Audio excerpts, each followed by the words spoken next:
welcome back to Dimensional Soul Healing with your host, Grayson Khan. All right, guys, before we get into today's episode, I want to update y'all on the financial wound healing course. So, I have a set date, January 1st, 2024. I want to say that I have added so much content since my original announcement of that course, and let me just say, it is going to be very extensive. It's going to be very deep, and it is going to flush out your energy system, okay?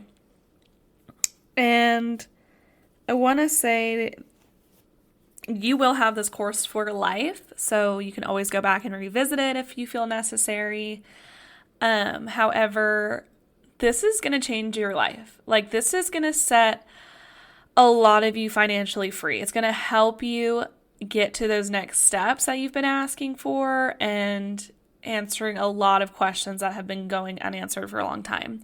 I will say this as a disclaimer, that it's not going to set everybody financially free. However, the majority of the people who take this course, you will be on track, if not on your way there. So yeah, it's going to be pretty intense. So yeah, I cannot wait to hear about all of y'all's stories after taking this program, having the energies integrate, and seeing how much your life just completely transforms. And so, yeah, we are about to enter a new energetic cycle starting 2024 all the way to 2028. So for some of you, you could hit financial freedom this year. It could be 2025, 2026, 2027, or 2028. So yeah, I just saw an orb, so that was confirmation. It all just depends on your contracts and what you signed up to learn and extract certain wisdom gems, right? Gems of wisdom from your different traumas that have induced poverty, that have induced financial struggle, right? Like, there's always something that our souls just want to learn so that we can be able to share that wisdom and that knowledge with others to help them get out of similar situations that we went through. And so, yeah, anyways, I feel like I just had to say that. But yeah, the whole intention of this course is to heal your financial wounds, heal as much as your financial and money blocks as much as possible, to help you guys finally lift that veil, that consciousness veil around money, okay? It's a really good feeling when it starts to lift, because you're just like, oh, like, I could have been doing this whole time, like, what the heck, you know? Like, it's just such an eye roll. But anyways, all right, let's get straight into the episode. Are you guys ready? Today we're going to be talking about the wound of overwhelm. And I'm just going to share my personal experience on the traumas that I absorbed in this life, which developed that wound. Okay. So, age inappropriate responsibilities. We need to have this conversation. 8-year-olds should not be doing laundry. 8-year-olds should not be cooking on a stove, at least alone, right? 8-year-olds should not be left home alone to fend for themselves. It's just not normal. It's not healthy. It's very dysfunctional. And while, yes, a lot of us were put in that position, and yes, we made it through, and, you know, a lot of us would look back and say, well, I turned out just fine, but are you really fine? If you're listening to this podcast channel, are you really fine? Like, no, you came here for deeper healing, okay? So deep down, you're not really fine. Anyways, I just feel like I had to say that. But yeah, a lot of us were forced to be adults at the age of 6, 7, 8 years old, and then we had to go to school and play the game of the Matrix and the systems, right? Like, well, the system says you're not an adult, but yet at home, you're an adult. You're a full-fledged adult. You're writing checks at the grocery store. You're going in the grocery store alone, like, without parents. You know what I'm saying? Like, anyways. So that is a trauma that can induce this wound of overwhelm, okay?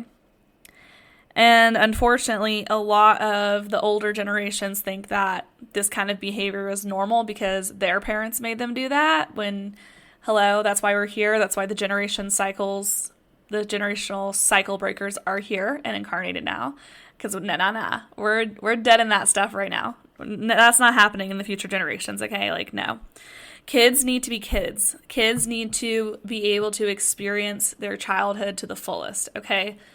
There are certain ages that we reach throughout our lifetime that are, like certain rites of passage, you know?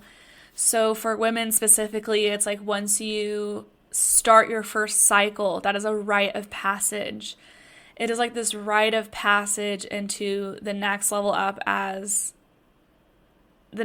in your life as an adult, okay?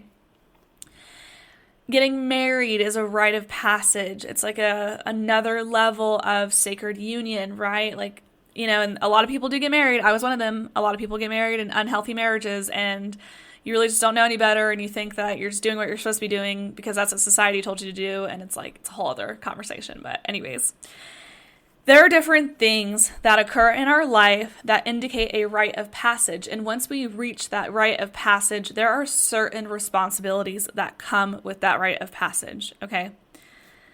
And so, you know, taking care of a household, you know, as a 6, 7, 8-year-old is not appropriate. That is inappropriate. You know what I'm saying?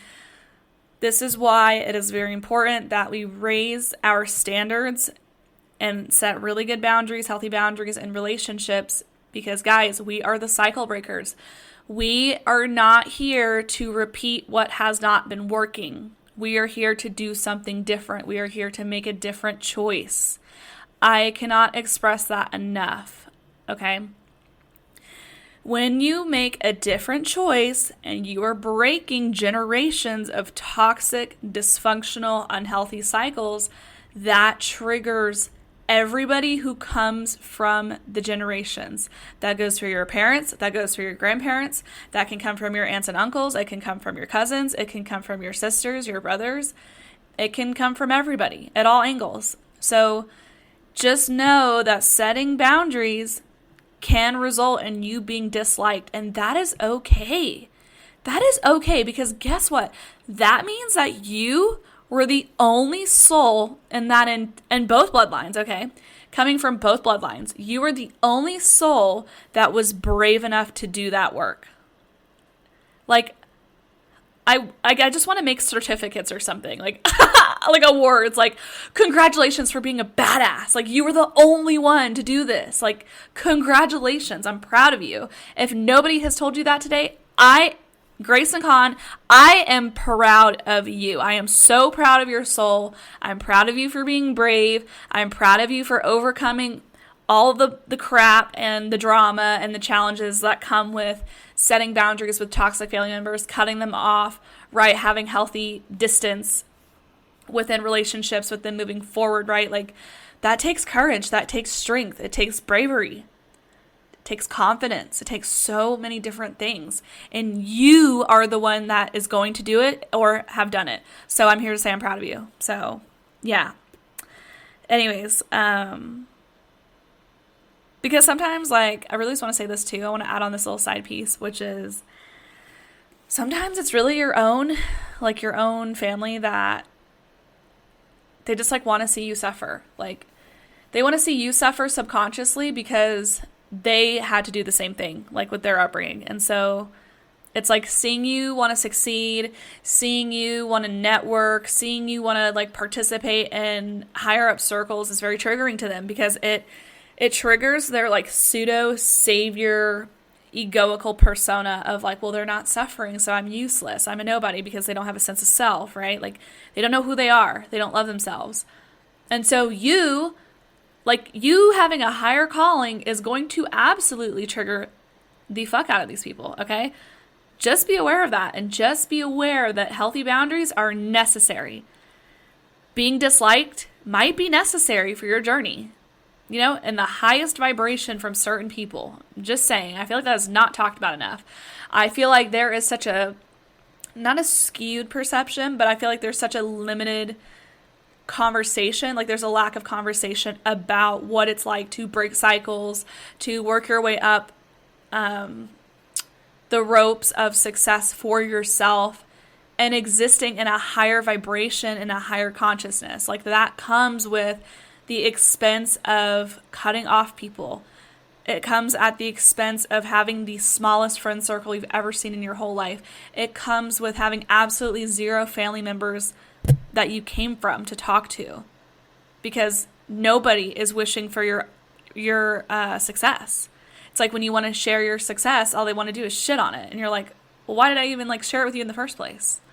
It's because that pseudo savior ego persona wants you to suffer so that they can be in the position and be like, haha, I saved you, I'm saving you. And it's like an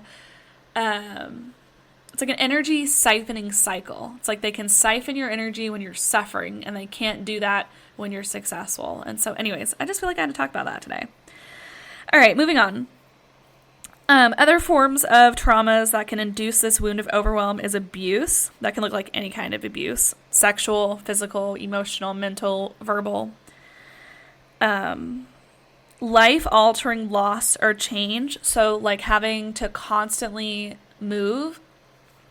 When I was in childhood, like my whole childhood, my whole teenagehood, and also my whole adult life, so basically my whole life, I have constantly moved all around. I've constantly moved from house to house. I have never stayed in one house my entire life. Like, that has just never been a thing for me. And so, yeah, I was living in a new house, like, almost every elementary school year. Like, I could not stay stagnant to save my life. And so, anyways, overwhelming circumstances. I feel like that one's self-explanatory. Negative consequences. Being around negative energies, low vibrational energies constantly. Oh my gosh. Y'all already know what I'm talking about. It's like, you're in elementary school, middle school, and like you're already dealing with all of your crap at home, and then you go to school and you get bullied on top of that, or nobody wants to be friends with you because you don't have as much money as them, or you don't wear the same clothes as them, so you're like an outcast, and yeah, it's just a whole thing. Also, poverty. Growing up in poverty can trigger this as well, because it's triggering your basic needs of surviving. So you constantly live in fight or flight. You're constantly trying to figure out how to survive and meet your basic needs of like food, shelter, water, a clean environment. And so, yeah, that can also induce that wound. And so for me personally, on this journey with this particular theme of wounded consciousness, I will say that my soul really wanted to learn its limits. I really wanted to learn my own limits. I wanted to learn how to ask for help from others, which is also known as humility. It's like learning how to ask for help, and not in a codependent way. It's like once you realize your own limits, it's like you are able to discern between like codependency, which is unhealthy, and then humility, which is actually healthy, right? Like when that, it comes back to that phrase of like, it takes a village, same concept here. Like, it's actually normal to function as a community and not like solely on your own. Like, that's just not healthy at all. I don't care what anybody says. Like, every like rich person on this planet has somebody. Like, nobody is actually super alone to the point where they have nobody. Like, somebody actually has at least one person with them, okay, which is community. And so it's important to have a sense of community. It's important to have a sense of high vibrational community, right? Like, for example, I would love to see more neighborhoods in Utah, which I've seen a lot of people grow food here. I would love to see people like hanging baskets on their fence and exchanging food for, I don't know, it could be money, it could be for services, like kind of like a standard like barter trade, whatever it's called. But yeah, like I walked around my neighborhood, I've seen people have gardens, growing tomatoes, growing fruits, like all different kinds of things. Some people have chickens, so they have eggs. Like, come on. Like, do we know how much easier we can make our lives if we all just had a sense of community in a high vibrational way? Like, hey, like, I'll give you a dozen eggs this week if you do this, right? Like, as long as it's a healthy energy exchange, you know what I mean? Like, if you're both finding the same amount of value in what it is that you're exchanging, like, I feel like that's so healthy. And so I feel like we could solve a lot of our own problems if we were a lot less reliant on the old structure that we're currently relying on, and that's all I'm gonna say. Like, how many of you just go into the grocery stores nowadays and you're just like, man, like, I might as well just do it myself, you know? I might as well just, like, grow my shit myself. I might as well just grow my food myself, and, like, the only thing I really want to buy is, like, meat, right? Like, frozen meat. It's like, I know how to make my own nut milk. Like, I know how to make almond milk. I know how to make oat milk. I know how to do all of that. Like, I know how to make my own chocolate. Like, I need the meat. And that's where we need the hunters, right? Like, we need the hunters to come in and be like, hey, I got the meat for you, right? Like, the sense of community. Like, how awesome would that be? Like, I don't think we all have to, like, go super extreme and go live off grid. Like, I feel like if we had that, like, already in our suburban, like, modern day era neighborhoods, like, it'd be so lit. It'd be so lit. It'd be so nice. Like, it would take a lot of, like, financial pressure off of everybody. Like, it would be so nice. And then I feel like everybody would get to know who lives around them. Like, there wouldn't be this, like, weird barrier, divisive, individualistic energy of, like, screw everybody, I'm gonna, like, be alone kind of thing. Like, I get it. Like, I get that we all need to go through that phase in our life. But, like, at the same time, I feel like, you know, like, if everyone just, like, contributed to the community, it would just be so much easier to, like, live and survive and thrive. Like, anyways, I don't know. I feel like I had to talk about that too. And so the primary emotion that typically arises from this wound is hopelessness. You're like, what is the point? What is the point of anything? What is the point of all of this? Like, why do I even bother? You know, nothing's going to work out. Everything's too much. You feel like a burden. And so one of the ways that had physically manifested in me in the past was rounded shoulders. Like, because I was literally carrying too much. I was carrying too much energetically. I was carrying too much responsibilities. I was carrying too much energies. I was carrying the weight of, like, being broke. And yeah, it was crazy. It was so crazy how that manifested in my body. But some healing statements that you can make out loud is, it is okay to accept help from others, right? Feeling is healing. Source, the creator, God, Allah, whatever you want to call it, it's all the same thing, the universal mind, will help me and always helps me. Okay? And just, you know, remembering that wound will really teach you your limits. It will teach you when and how to ask for help. Like, I know now that there's, like, I know when to ask for help and when not to, if that makes sense. Like, for example, I have these neighbors across the street. There's, like, 2 guys that live there with 2 trucks, and I literally, like, didn't know anybody in my life. Like, I don't know anyone with a truck except for my neighbors. And so I was like, oh my gosh, like, this is a test. Like, I literally had to go pick up some living room chairs for my living room and stuff, because I, like, created a waiting room for my healing business and stuff in my house. And so I knew I was going to need a truck, and I was like, oh my gosh, like, I don't want to ask for help, but I know I need to, like, and so I just mustered up the courage to, like, walk across the street, and I was like, oh, hi, like, like, so shy, like, awkward, you know. I was like, can you guys help me? And the couple that lives across the street, they were like, yeah, sure, of course. And they were so nice and totally helped me out, like, lifted up the chairs and everything for me, like, put them in my living room. It was so sweet of them. And so, like, after they did that, I was like, can I get you guys any gas? Like, can I offer y'all any money? Like, thank you so much for the help. And they were like, no, like, not at all. And I was like, wow, like, okay, that's new. Like, that's, you know, weird. Like, no one's ever, like, not expected anything in return. And so after that whole situation went down, I was like, wow, like, I can ask for help, and it's okay to ask for help, and, like, nothing has to be expected in return. Like, obviously I'm always going to offer that, because like where I'm from, like, where I grew up, it's just a thing to, like, do, like, to be like, hey, like, let me get this for you, you know, like, to just, like, balance out the energy, like, that energy exchange. And so anyway, like, I was so appreciative of it. I was like, wow, that was so nice of them. Like, like two like stranger neighbors like just like went out of their way to like help me. Like I just thought that was so nice and something I have literally like never experienced in my life. And so yeah, anyways, moral of the story is it's okay to ask for help. And you don't have to feel guilty for it. Because I remember I was like talking to them like in the guy's truck and I was like, oh my god, I was like so shy like coming to y'all's house and asking for help. She was like, oh my god, why? It was so funny. But anyways, so yeah, reprogramming that old egoical narrative, like, you know, it's okay not knowing what to do, like, you know, I'm open to asking for help. What's another good thing you can say? Others want to support me. Oh, yes.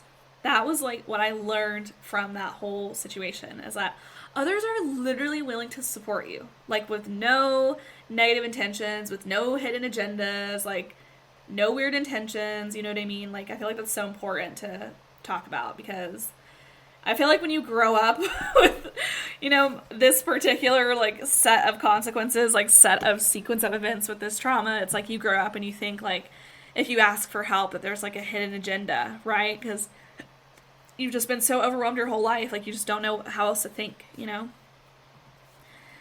It's like you have this mindset of like, well, what are they gonna ask me to do? Like, what do they want from me? Jesus, like I do everything, you know? Like, and so anyways, it was just so refreshing. The whole situation was so refreshing. Anyways. Oh yeah, and then telling yourself that you're not a burden. Like, you're not a burden for asking for help. You are literally a spiritual being having a human experience with certain limitations. You're gonna need help, okay? Like, that's just normal. It is normal to need help, right? It's the same thing, like, when we're in the non-physical or when we're, like, sleeping in our bed at night and, you know, we're worried about getting psychically attacked in our sleep. What do? You know, you call on Archangel Michael or Kali Ma or Chamunda or whoever it is that you resonate with in the non-physical, whatever ascended master. A lot of people resonate with Jesus. Right? Like you're asking for help in the non-physical to help you in the physical and in the non-physical, right? Like it is normal to ask for help. That is normal, right? So you're not a burden. I remember this one time I went to this crystal shop, I'm not going to name names, and I went to this gathering, and this one girl was basically saying how ascended masters could only split themselves off so much, and, like, not to feel guilty about it, because they could, like, be omnipresent at so many, like, in so many, like, spaces or whatever, and I just did not agree with that statement whatsoever, because she literally put a limiting belief around something in the non-physical, like, it was like she put a human limitation on a non-physical being. And I was just like, no, that doesn't work that way. That's not true. That's not factual. Like, please do not teach that to others because it's not true. And anyways, I'm so grateful that I have completely surpassed that place. And I'm just at levels now where I would just look at them like they're toddlers because that's literally like where their consciousness was, you know, like in regards to understanding how things work in the non-physical. And so anyways, I just want to say that Archangel Michael or whoever it is that you always want to work with, that you're always calling on, they are literally always with you in the non-physical, okay? Energy is not limited, right? It is not limited by the physical. Does that make sense? Like there's non-physical energy, physical energy, but energy overall is not limited.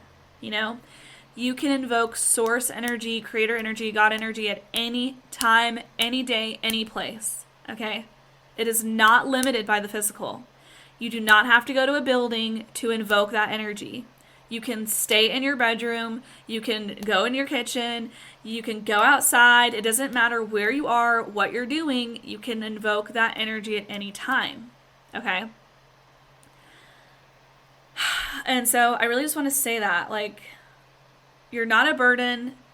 Ascended masters are not limited in the non-physical. Like, they can literally service 8 billion plus people, like, on this planet, as well as tending to other universes and other realms and other planets. Like, guys, it just, Okay, I don't know where that came from. I don't know if that came from her religious programming or what. Like, I know that she grew up in the LDS church, so I don't really know what their faith believes in, but all I know is that non-physical beings are not limited. You can invoke them at any time, and you're not a burden. All right? One of the things that I realized throughout reprogramming my egoical narratives, like the old narratives, was when I started shifting out of like that fourth dimensional consciousness, like that healing consciousness, and shifting into the unity consciousness. Okay, let me just say this. It kind of triggered me. I'm not going to lie. It triggered me because like the very tail end of the healing spectrum is understanding. It's like this understanding theme, and it's rooted in this scientific perspective. It's like you don't believe it unless it makes sense, like watching it play out in front of you, or like having it make sense to the current knowledge that you have access to is the best way I can describe it. And so yeah, like I had a lot of experiences happen to me like back in 2020, 2021 specifically, that just could not be explained by a science experiment. It could not be explained by anything in the physical. Like you could only understand it by tapping into the non-physical. And it's like, that is the kind of consciousness that this planet is shifting into. Like collectively and individually, we are shifting into higher levels of consciousness to where stuff is going to happen that we're not going to always have the answers to. And we need to be okay with that. We need to be okay not being able to fully understand like how something got created or whatever, you know, and that's still something I need to work on. Like there's still something there that I need to heal because it's like triggering my ego just talking about it. Like I'm triggering myself. I trigger myself all the time, but yeah, it's like yeah, I feel called to share this experience. So let me just say this. I'm just going to tell a story and then we're going to call it good after this conversation. So back in 2021, I started this serving job at this diner like 5 minutes down the road from my house. I was dead broke. I was dating a Dusty. I was dating a mama's boy. Like this man literally drove me so deep into poverty. Like I was so broke, so broke. Like the brokest I think I've ever been. But anyways, I did not have any money to pay for my car payment that month. And I was like, oh my God, like, what am I going to do? Like, I need to start this job like ASAP. And like, I need to start getting on the floor and start making tips so I can make my car payment. So I started working this job and they had me train for like one day. And I was like, oh my gosh, like I'm going to challenge myself. Like I'm going to memorize this entire system in one day. And so that way I can be off the floor and start making my own money. That way I can pay my car payment by like Monday or Tuesday or whatever date it was, right? So I'm like working this whole weekend and I was like, fuck, like I only walked away with, I think like $200. Like it was a little over $200. I can't remember, but it wasn't enough. And I just remember feeling so screwed and so defeated, so disappointed. Like I literally wanted to cry. I was like, oh my gosh, like I'm not going to make it. I'm not going to make it. I'm not going to be able to pay it. Like, oh my God. And so anyways, my cousin who lives in Florida, he's an accountant and he calls me over the phone. I think he called me like that Monday or Tuesday. I can't remember like what it was. But this happened like literally a day before I had to pay my car payment. And he's like, hey Grayson, like, did you get your tax return thing yet? Did you like take a look at your checking account or whatever? And like what he said to me just didn't make a lick of sense. And I was like, what is he talking about? Like, what? I was like, I don't know. Like, it was like in the middle of July, you guys. Like, July. That is not tax season. But anyways, he's like, did you check your bank account? And I was like, no. And so I hung up the phone. I go look on my bank account. There was $300 deposited into my checking account from a Walmart branch of the bank that I was banking through, okay? I literally never went into that Walmart branch ever. Like, I only went to one location in South Jordan. Like, that was the only one I went to ever. And I was like, what? I was like, why did I just get $300? Like, no way, no way, no way. This did not just happen to me, right? Like, again, could not be explained by current our current physical understanding. It just could not. Like, it was just something that happened, like, beyond this realm. Like, stuff was made possible to reflect into this realm from the non-physical. Okay. So I called this medium that I was, like, super close with at the time. She was, like, my mentor. I was like, oh my gosh, can you please channel this? Like, I'm so curious, like, how this went down. Like, this just absolutely made no sense. This is what my cousin said to me. It's, like, the middle of July. Like, what's going on? Like, I'm so sorry. Like, can you just please tune into this? She's like, yeah, of course. She comes back with, the universe conspired to help you because they knew you needed the help. Like, boom, it was that simple. How crazy is that? I literally got help in the non-physical because they knew I needed the help. Like, the universe had my back. The universe was supporting me, and continues to support me. And so it's just wild. Like, it's still wild to me that that happened. And that was, like, years ago. But it's crazy how once you start expanding your consciousness, how insanely cool miracles can happen to you, like, on a more consistent basis, because you're open to experiencing stuff that is beyond your current understanding of it, okay? Like, I'm telling you, that stuff is very real. It's very amazing, and just, like, it makes me want to cry because it's just so powerful. Like, it really just showed me that I'm never alone, and I'm always going to be supported no matter what, like, always. And so, anyways, I really hope that that story inspired you guys, because anything is possible for you. The only thing that's limiting yourself in your life is you. Like, you are the creator of your whole experience. You chose to absorb certain limiting beliefs, belief systems, attitudes, behaviors, programmings, conditionings, for whatever reason it was, to learn wisdom from those traumas, and then heal and release it back to the creator for healing, and then reprogramming it with unconditional love, healing energies, and whatever else serves your highest good, right? So it's like, you guys, it's just you against you, and that's it. You're not competing with anybody else. Like, you literally have your own set of contracts. You have your own set of experiences to experience in this lifetime that nobody, no soul can take away from you. Nobody. And that's so important to, like, wrap your head around. And if you have severely wounded feminine energy, that's going to be something, like, really hard for you to, like, wrap your head around, because your wounded feminine energy, you're just in this energy of jealousy, envious, competition, because you're still going through the learning phases of whatever trauma it is that you're currently experiencing. And so anyways, once you're on the other side of that and you, like, choose to finally heal that, you will start to realize that, oh my God, it's been me versus me this entire time. Like, oh my God. And it's just crazy. And yeah, that's where, like, self-forgiveness comes in. It's, like, all about forgiving yourself. And so interesting. I had a conversation with one of my soul sisters this morning. She sent me this Instagram post of this really well-known holistic psychologist. And the holistic psychologist was saying how, what was it? I'm going to have to pull it up really quick. Sorry. 1 second, guys. I just didn't agree with it because of all the experiences I've been through and everything. 1 second. What was it? Oh yeah, she was like, you don't need to forgive to heal. Some things are not forgivable. All right? Let me just say this really quick, and then we're going to cut the conversation.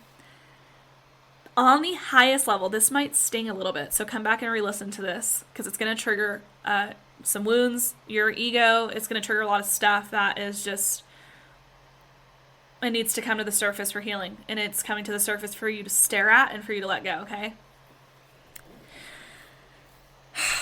So just take a deep breath. Breathe with me, okay?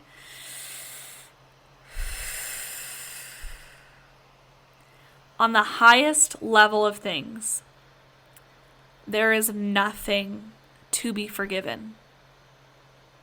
I'm going to repeat that. On the highest level of things, there is nothing to be forgiven. And I feel like that is a powerful freaking statement to make. Very powerful.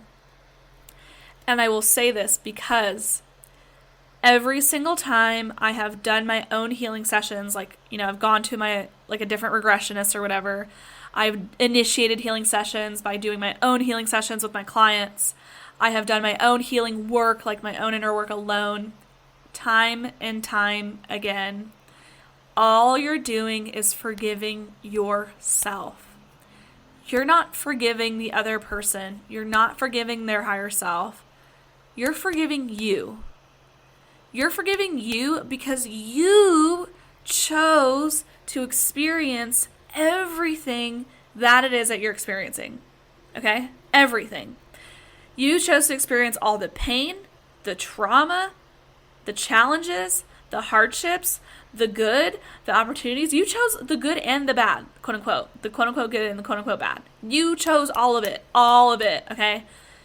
You chose to clear your own karmic contracts by equalizing out energy with, certain relationships, certain situations, certain family members. Okay, I'm telling you guys time and time again, every time I have gone into a trance state and I tap into the non-physical, I look at people's higher selves, I look at my soul, I look at their soul, I always just see the person or myself brooding. And it's nobody else. It's always just us brooding at ourselves. And it literally comes down to us forgiving ourselves, okay? So for people to say, some things are unforgivable, this is my advice to you, is you do not have to forgive the situation. You do not have to forgive the other person, okay? What you do need to do, this is what I suggest, is forgiving yourself.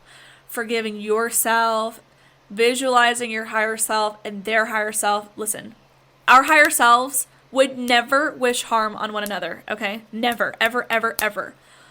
Our souls contract and choose the kinds of experiences that they do for a reason, right? My soul chose to go through certain events and traumas and upbringings for a reason. I literally cannot teach people how to heal themselves if I have not gone through hell and back myself, okay? You literally teach from experience. Souls need experience to teach. They need wisdom. They need knowledge to teach. You think you can just be a teacher without experience? You think you can just teach with zero knowledge? No. You need to gain that, right? Because there's different levels to it. There's different levels, and y'all know I love to go to the highest levels. I like to go to the highest, most deepest levels of everything, and so, because why just talk about it on a surface level? Why? You're not going to get as much answers, and make sense. Anyways, yeah, that's a whole other conversation I could talk about, but yeah, I wanted to say that too. Forgive yourselves. Forgive yourself. Tap into that Hawaiian forgiveness meditation that has been with me since the beginning of my journey, which is, I'm sorry, please forgive me, I love you, thank you, right? Whoever it is that you have issues with, whoever triggered you, traumatized you, caused you a lot of pain and trauma growing up, what I recommend doing in your own inner work whenever you're reflecting and healing from it, first of all, I want to say congratulations for having the courage to face your issues and start doing the work, because it's not easy, it's very hard, difficult, there's a lot of grief, there is a lot of processing and integrating that comes with it, there's a lot of space that needs to be had, and so congratulations, you're fucking incredible. Second thing is, once you heal the energetic wounds, the energy out of your energy system, all that's left is the wisdom that came with it, right? Like I said, back to the wound of rejection, what do we learn from that? Boundaries, healthy boundaries, right? Healthily calling out our abusers for their abuse, even if they're unaware of it, right? Calling them out on their shit. And that's healthy to do, Setting healthy boundaries can look like cutting off a family member completely, who is somebody who's not willing to change, and somebody who can literally not handle being around your authentic self and your high vibration. That's okay. It is okay, again, to be disliked. It is okay. Because all that matters is you putting yourself first, emitting that pure unconditional love, that authenticity. Screw the people around you who don't want to change, who want to stay stagnant, who just want to drag you down, who are jealous of you, who don't want to see you succeed, right? You don't have to forgive those people, but forgive yourself. I'm so sorry. Please forgive me. Thank you. I love you. You don't have to do it physically. You can literally just do it in meditation. You can do it in your bedroom alone, right? Just visualize like their higher self and do that. Clear that energy, cut the cords, and move on with your life. And then you're literally just going to get to a point where all you do is experience inner peace, freedom, happiness, and all aspects of your life, right? Because like I said, it's you versus you. You chose to forgive yourself to eventually move on and graduate from that old energy. It's not about forgiving the other person. It's not about forgiving the situation. It's not about forgiving what happened. It's not about that. Okay? It's about forgiving yourself. Right? This is super deep. I feel like saying this really quick. I'm sorry. I know I said I was going to cut the conversation like 10 minutes ago. But if you think about it this way, right? We're all emanations of source energy. We're all aspects of source experiencing itself. So what does that actually mean in layman's terms? It's you experiencing you. So it's really just you forgiving. Woo! This is going to blow my consciousness. It's you forgiving you. Always. Always. Like, that's deep. That's so deep. Had to end the podcast off on a super high consciousness note. Oh my gosh. It's okay if you don't get that yet, but eventually in your journey you will understand exactly what I'm talking about. And you're going to be like, whoa. But yeah. Super deep, guys.